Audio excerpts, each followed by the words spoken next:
Should you calibrate the sticks on your transmitter from time to time? And if you do so, how is that going to affect the center points and end points that you've set for each of your drones in Betaflight? That's what we're looking at in this video. And the answer is yes. You should calibrate your sticks from time to time. I like to calibrate my sticks on the transmitter about once a year. And the answer is also yes, it is going to affect your center points and end points on your drones, but only if your transmitter wasn't calibrated correctly when you actually set up the drone. Let's get into it.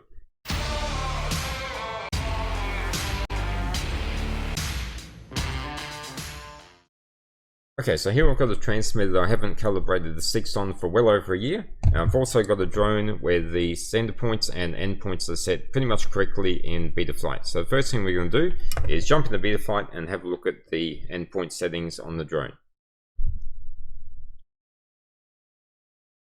Okay, so here we are in Betaflight. So we'll just come to the receivers tab here, and we can see that if we look at all the sticks, let's look at the throttle first. Here we go here. And we should be seeing around about 1000 to 2000. Now I'm not using metal gimbals, of course these are plastic gimbals, so there's a little bit of flex in here. And if we look at the roll, almost 2000 there, almost 1000 pitch, around about 1000, up to 2000, and the same on the yaw. We're expecting to see around about 1000 and up to 2000. So at this point, the center points and end points are set as correctly as possible on the drone. And the next thing we're going to do is go onto the transmitter and recalibrate the sticks. Now on OpenTX or EdgeTX, what you want to do is come on over to the hardware screen. And if you go down, the first one you come to is the calibration, and we simply click on that.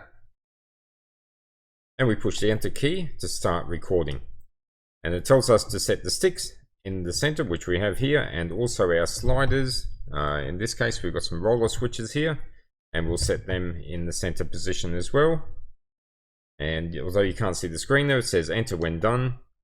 And now it says move the sticks and the pots. So the first thing I'm going to do is move the pots. Don't forget to do your pots, that's important. Back to the center. And then we're just going to move the sticks. Some people like to move them like this, and some people like to do the four corners. If you need to do the four corners, your transmitter will tell you to do that. Okay, and we press enter when done, and that's it.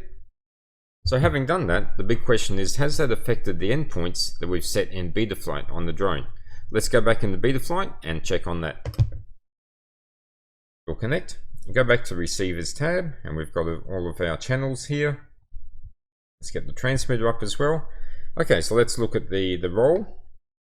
Okay, so I can see the roll is now down at 975, so obviously there's a big difference there to what it was before. We're going up to 2024, so once again a big difference there. On the pitch is okay. At the top, at the bottom, we're a bit low. Let's have a look at the yaw at the bottom, 979, that's definitely a lot lower than what it was before. 2008 is a bit higher than what I'd like. Throttle is not so bad on the bottom, and accurate at the top.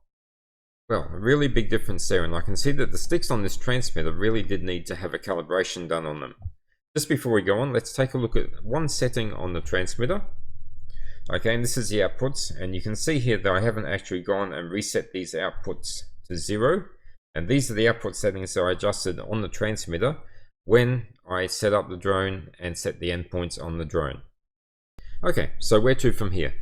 For each drone that I've set up on this transmitter, that is each model profile on this transmitter, I'll go into the output screen and reset the outputs to 0.